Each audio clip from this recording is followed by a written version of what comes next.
Red hot Canelo defends his world title against the killer. And this is dazzling. Down goes Belvedere. The Dragon gets ready to ignite a fire at UFC 140. Another left lands and drops Bonner. And it's a stacked card at Bellator's Season 5 finale. This is Fight News Now.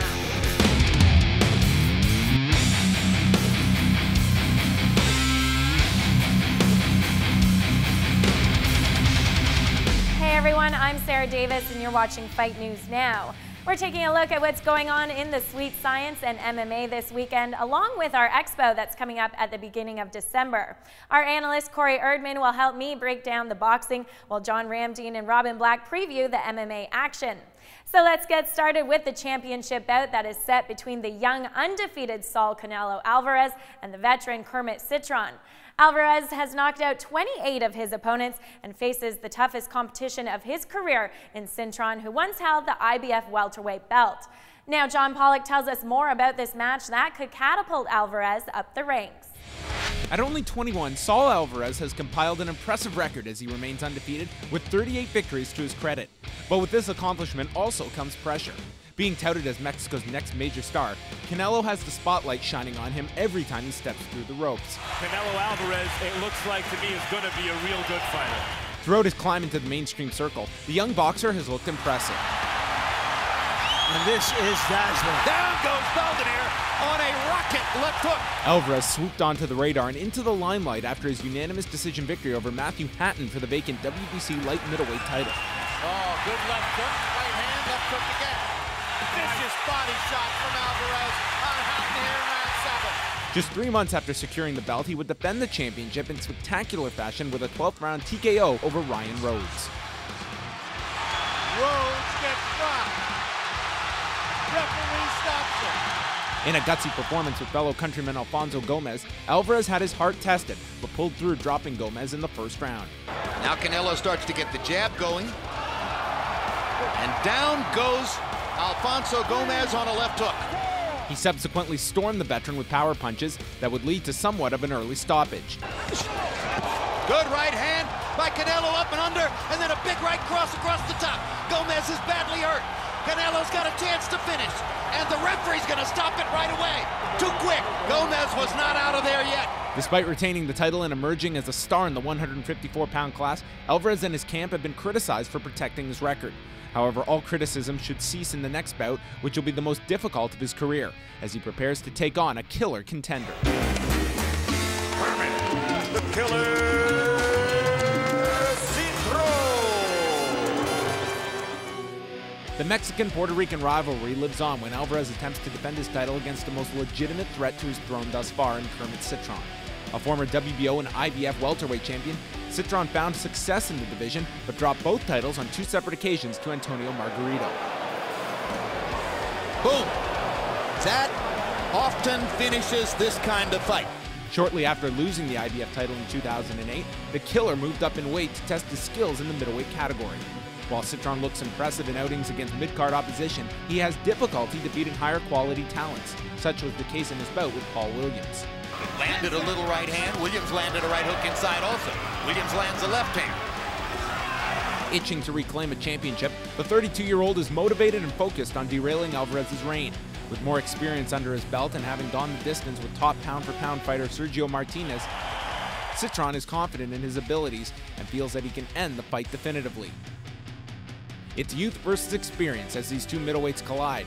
Alvarez will search for a victory over a big name, while Cintron looks to reestablish himself with another championship. Our boxing analyst, Corey Erdman, with me now. Corey, let's start off with Alvarez. He's the young one here, and it seems that he's been protected with previous opponents, and now he faces the toughest opponent of his career. Do you think he's still protected at this point? Golden Boy certainly knows what they're doing when they make this matchup. Now, that said, you are correct. This probably is the toughest bout of Canelo Alvarez's career, and that's because Kermit Cintron is a legitimate 154-pound fighter, and Canelo hasn't faced too many of them, and certainly not at the top level. So I do think it's the toughest test of his career, but Golden Boy is not going to put their cash cow in there with anyone who they perceive to be too dangerous before they can get him a big fight against a guy like Chavez Jr., against Sergio Martinez. Guys that are down the line, they're not going to put him in any sort of danger prior to that point. You say he's a cash cow, and he's such a draw, and everyone, it seems, is looking for that next Mexican superstar. But he's a little bit different because he is more of a technical fighter.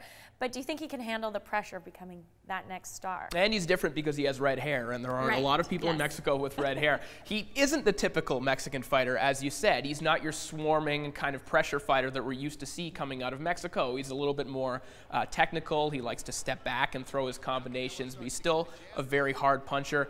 There is a lot of pressure on him. There's a lot of expectations for him to make a lot of money for Golden Boy Promotions at a young age. But that said, they're not rushing him into anything either. They're making sure that they put him in there with the right matchups where he's not going to be overwhelmed too early. So while there is that pressure, and while him slipping at any point would be very disappointing for Golden Boy and the crew, I don't think that they're overwhelming him at the same time. Okay, so they're not overwhelming him in that sense, but he has fought 5 times in 2010. He's already fought 3 times this year.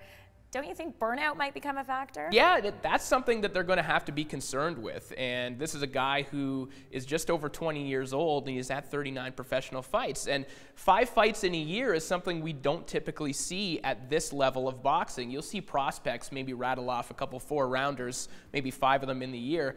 But guys that are fighting for even versions of world titles, they aren't fighting this often. So I think that Golden Boy at some point is going to be they're going to have to be careful with Canelo. And I think that as we see him take those next steps in this division, they're going to have to dial back his work rate just a little bit. Okay, you say he's 21 years old. He's fought 39 times. You compare that to Cintron, who's 32 years old, has fought 38 times. What does that say here between the two of them? Well, with Cintron, I mean, there has always been questions about his dedication to the sport of boxing. He's been a little bit flaky, both in the ring and out of the ring. Kermit Cintron hasn't always been the easiest guy to negotiate with. He's had fights on the table that he's balked at. He hasn't been a guy that's been easy to get in the ring, and when he has been in the ring, he's been enigmatic at best. So there's a reason that he's a little bit older and hasn't had as many fights, and quite frankly, is not as marketable as Canelo. There isn't the audience that is starving for Kermit Cintron where there is with Canelo Alvarez. So it makes sense that he has fewer fights than Canelo does right now. Well, you're right. We've seen Cintron be able to handle those guys at the mediocre level, but once he really gets to the top level, he can't quite handle those fighters, and we saw him lose his belt to Margarito. So at this point, what does this fight say for his career? This is do or die for Kermit Cintron. I mean, in a lot of ways, he's lucky to have even gotten this fight. And we've talked about the cash cow that Canelo is, and fights against Canelo Alvarez right now are some of the most profitable in the sport. He's coming off a lackluster effort on Friday Night Fights and an appearance on Showtime where he was blown out by Carlos Molina. Everyone thought that Kermit Cintron was just going to go away at that point. So if he doesn't beat Canelo Alvarez, you can more or less forget about Kermit Cintron getting these types of dates on HBO or on premium cable. And Cintron, let's talk about his style. He's known for his punching. How do you think he can exploit Alvarez in the ring? He's going to have to make Alvarez move. He's going to have to hope that Alvarez doesn't bully him around the ring the way that Carlos Molina did. And Carlos Molina doesn't hit as hard as Canelo Alvarez, but he applies more pressure. So he's going to have to stay on the outside and use his athleticism. Do you think Alvarez is going to be prepared enough to take on this veteran? In every single fight, we've seen improvements in Canelo Alvarez. Every single time out, we've seen a new wrinkle in his game. Kermit Cintron, every time he steps in the ring, we don't know what we're going to get, and quite often he's disappointed us. So if Alvarez continues to improve as he has in every single bout, I think that he's plenty prepared enough to handle Kermit Cintron, because quite frankly, every time Kermit Cintron has stepped up on this kind of stage, except for the victory over Alfredo Angulo, he just hasn't brought it. Okay, first of all, I thought wrinkles were a bad thing, but 2, I like consistency. So I'm going to go with Alvarez. Can you tell us how you think the fight went? Yeah, I'm going to do the same. I'm going to take Canelo Alvarez, and I actually think he's going to stop Kermit Cintron. I know a lot of people aren't predicting this, but if you take a look back to the Carlos Molina fight on Showtime earlier this year, Carlos Molina doesn't hit very hard. He's kind of a contact fighter. He's a swarmer. Canelo Alvarez hits very hard for the 154-pound division. We've seen Cintron get hurt by Carlos Molina, and we've seen him basically knocked out by Sergio Martinez, although the ref allowed him to get back up. I think it's going to happen again. I see Canelo Alvarez stopping Kermit Cintron within 10 rounds. All right, there we have it. Thank you, Corey. Now we turn to MMA, and more specifically, the UFC's former light heavyweight champion, Lyoto Machida. After he suffered his first 2 career losses to Mauricio Shogun Rua and Quinton Rampage Jackson, he bounced back with a front kick knockout of Randy Couture at UFC 129. Now he makes his return with a title bout at UFC 140, and our own John Pollock caught up with him recently. Okay, we're here with UFC light heavyweight challenger Lyoto Machida, who will be taking on champion John Bones Jones December the 10th. And my first question, Lyoto, is take us through the process of how this title opportunity came to be. Obviously, a lot of people were expecting Rashad to get the next shot. What was your reaction when you got this phone call? Como é que foi essa oportunidade? Como é que foi sua reação? Fiquei muito surpreso com isso, porque eu não esperava. I was very surprised. They told me I was fighting for the belt, but I'm very happy. I'm very happy to be here and having this opportunity. Pegar essa oportunidade. John Jones has been someone that a lot of people, it's been very difficult to try and figure him out without revealing a game plan. Do you feel that your camp has the solution to John Jones, who's just been on a tear this year? É por isso que eu tô aqui. This is why I'm here. This is why I'm fighting December 10th. I have total faith in what I'm doing. O que eu vou fazer? I just wanted to ask you a bit about your preparation for this fight. Both Nogueira brothers are also going to be on that card. What kind of a difference does that make for you training with the Nogueira brothers for this same card and kind of all of you preparing for a fight at once? Rodrigo e Rogério eu não sei ainda, né? Porque tem. I don't know if I'll get to train with the Nogueiras. They're down in Rio. I'm training in Belém. Anderson Silva said he was going to come out and help me out. But either way, it's going to be great energy backstage before the fights. É muito positiva, né? Monte de brasileiro junto aí. And I just wanted to know how you feel coming back to Toronto. You fought Randy Couture here back in April. Tell us a bit about the vibe you've gotten here in Canada, which has been such a hotbed for mixed martial arts, and in specific the UFC. Muito bacana aqui, o povo. I really like the crowd here. It's like Brazil. Everybody cheers, everybody gets into the fight, and that really motivates me. Isso me motiva. And my final question is just your thoughts on the rematch everyone is talking about between Anderson Silva and Chael Sonnen. I wanted to just get your thoughts on a potential rematch between the two. O que você acha na revanche? Anderson Silva, for sure. All right. Well, thank you very much, Lyoto. We wish you the best of luck December the 10th here. After the break, we're previewing Instinct MMA 2, and a strong card closes out Bellator's 5th season. Oh, good side knee! Jason also in trouble!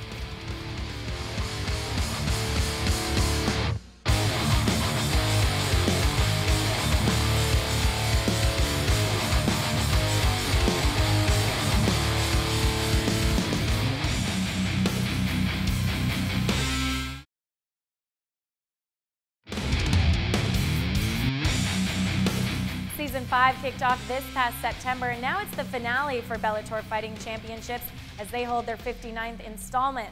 Both the bantamweight and heavyweight tournament champions will be decided this weekend, and after retiring in August, Kurt Pellegrino makes his MMA return. Now James Lynch is previewing what is shaping up to be an action-packed card. Bellator heavyweight champion Cole Conrad will be watching closely this Saturday night for the Season 5 heavyweight tournament final, pitting 10-1 Thiago Santos against 7-1 Eric Prindle.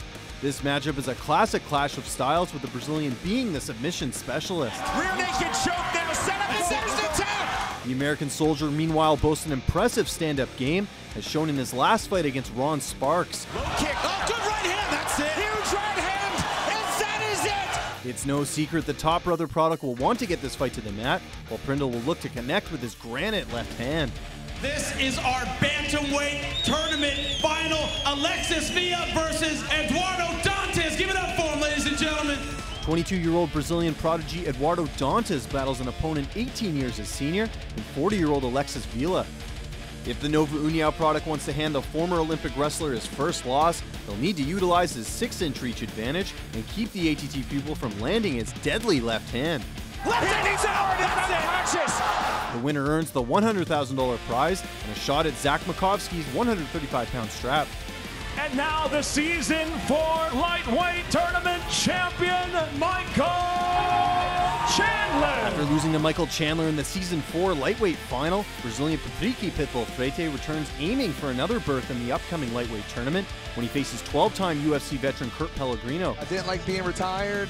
I like the whole thing about Bellator, and it's in Atlantic City, and you know, it's a super hard fight. He's very dangerous. To be honest with you, that's the fight I wanted.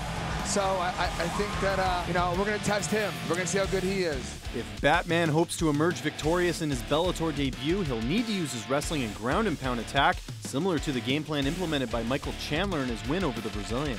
Opening up the televised portion of the card, former Bellator welterweight champion Lyman Good aims for an impressive victory and a spot in the upcoming welterweight tournament when he battles WAN Fight Team product Michael Costa. The Season 5 finale gets underway this Saturday night at Caesars in Atlantic City, New Jersey. With a successful debut behind them, it's time for Instinct MMA's sophomore card. John Ramdeen takes a closer look at the lineup that features former UFC fighter Pete Spratt and Quebec's Martin Grandmont in the headliner. Instinct MMA returns for a night of thrilling combat, and it's scheduled to take place in the provincial capital of Quebec City. In the main event of the night, hard-hitting Martin Grandmont, fresh off a highlight reel KO over Thai boxer William Sriapai in October, is set to take on UFC veteran Pete Spratt in a 170-pound outing. After a shaky start to his mixed martial arts tenure, where he posted a 500 record in his first 6 bouts, the French athlete Grandmont has looked solid in the latter half of his career, going 9-2 in his next 11, including bouts against UFC lightweight Sam Stout, Bodog fight alum Tyler Jackson, and a KO win over UFC veteran Mark Holst. In his wave of victory and a potential crack at the UFC is the seasoned veteran Spratt.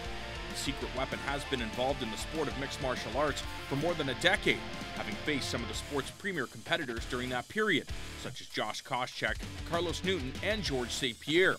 Known for his powerful Muay Thai, the 40-year-old Spratt will fight tooth and nail to keep this fight standing, in hopes of stopping the French-Canadian with a thrilling knockout.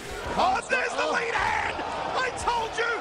It's good night, freaking Irene! In lightweight action, American top team representative Waylon Lowe will try his best to make it 2 in a row when he tangles with BTT Canada's Tim Wadsworth. The 31-year-old Lowe will be the more powerful and experienced competitor going into this contest, having fought for the world's biggest mixed martial arts promotion. Known for his wrestling background, expect Lowe to keep the fight standing and avoid the submission prowess of the undefeated Wadsworth. Also in action, Derek Gauthier, Dimitri Wardenberg, and some of the country's rising talent. Action-packed mixed martial arts returns to Quebec City as Instinct MMA, one of the finest mixed martial arts promotions here in Canada. They started with their first show that featured one of the best 205-pound fighters in the country, Steve Bosse, defeating Houston Alexander by first-round TKO. They put together a great second card. This is a promotion that really has roots dating back to years gone by. They were involved in the TKO promotion, so these guys know how to promote mixed martial arts. Yeah, and you know, at this level where guys are striving and trying to reach to that UFC level, they need this upper mid-level promotion where there's an experienced promoter putting on great shows in a big place in front of tons of fans. And in Montreal and now Quebec City, Instinct MMA can do that. They can bring the best fighters from across the country that are a step away from the UFC, put them on, entertain the crowds, give the fighters an opportunity. Instinct MMA is going to be great. A great night of fights sure to come. We take a look at what else is going on in the fight world this weekend. A ton of quality mixed martial arts events are happening all over the world, and they feature some of the biggest names and most talented competitors not fighting for the UFC. In a battle of good versus evil, fan favorite Roger Huerta returns to his adoptive home of Texas to take on Ultimate Fighter veteran and former porn actor War Machine. After his release from incarceration in July for felony assault, the 29-year-old War Machine steps into the cage for the first time in well over a year. With both men coming off losses, fans can anticipate a fast-paced, high-energy affair, with each fighter trying to end things before the allotted 15 minutes. Stockholm, Sweden plays host to Rumble of the Kings MMA, where Dream welterweight champion Mario Saromskis challenges Brazilian Jiu-Jitsu black belt Bruno Carvalho. The Brazilian, now living in Sweden, will try to add to his 8-fight winning streak by taking out the explosive knockout artist, while the White Mare hopes to make it 2 in a row in what should be an entertaining encounter. One of the most interesting fight cards of the weekend, KSW 17, takes place in Poland's Arena Lodz. In the featured bout of the night, Pride veteran Ramuteri Sokaju looks to defend his 205-pound title when he takes on Pavel Nastula-trained Jan Blachowicz in a rematch. And And a heavyweight special attraction, former world's strongest man Mariusz Pudzianowski is looking for redemption when he squares off against English powerhouse James Thompson in a rematch from their tussle earlier this year. Also on the card, experienced Cage Rage veteran James Zikic, UFC alum Maciej Juwczko, and former IFL middleweight titleist Matt Horowitz. Stick with us after the break as we take a look at the ultimate show for the ultimate sport known as the MMA Expo. Think bouncy castle for adults shaped like a ring, so you can go in there and have some fun with your friends.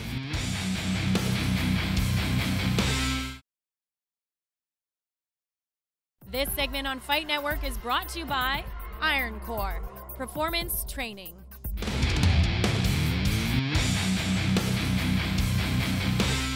MMA celebrities, tournaments, and seminars are coming together in Toronto very soon, which can only mean one thing. The MMA Expo is just around the corner. I caught up with the Expo's president, Jerry Chopik, and he tells us why this is going to be the best one yet. Well, first of all, we're in Toronto, and so a bigger audience and a bigger show floor, more activities on the show floor for sure. The tournament here in Toronto is the NAGA tournament, first ever for the North American Grappling Association tournament in Canada, and that's a huge tournament. They're the largest tournaments on the planet, so it's great to have them in Canada. That's one big distinction. Not only are the NAGA championships taking place, fans will get the chance to meet some of their favorite fighters like Jake Shields, Stefan Struve, and Sam Stout. You know, a lot of the people come to the show for various reasons, but one of the big reasons is, hey, I'd really like to see this fighter. I'd like to meet them personally. I only get to see him on pay-per-view, right? So the fact that I can, shake hands with them and get a photo with them and, get a signature, and this is so cool. For this expo, an MMA lifestyle fashion show has been added, and there will also be plenty of training seminars put on by some of the best instructors in combat sports. We also have seminars on through Fitness Kickboxing Canada for Jonathan Brookins, who is Tough 12 winner and a great guy. That's a lot of fun as well. So that, and then there's involvement in things like the MMA Demo Zone. If you want to be shown how to do a rear naked choke or a proper arm bar or what have you, you can come in off of the aisle onto the mats and participate in some of that, which would be a lot of fun. To find out more details and to purchase your tickets, visit mixedmartialartsexpo.com. Thanks to our analysts Corey Erdman, John Ramdeen, and Robin Black for breaking down all the fight action this weekend. And guys, don't forget to follow us on Twitter for the latest updates. Our handle is @FightNet. On behalf of Fight Network, I'd like to thank Iron Core Performance Training for having us in their space. And thank you for watching. I hope you enjoy the fights this weekend. Well, honestly, and it may sound a little cliche, my favorite experience, the whole show was put together to give fans access to the fighters. The whole show was put together in the first place back in 2005 to bring mixed martial arts, to the general, community that only gets to see it for pay-per-view. The biggest blast for me is seeing all the smiles on everyone's faces, saying, "This is so cool," just hanging out with so-and-so.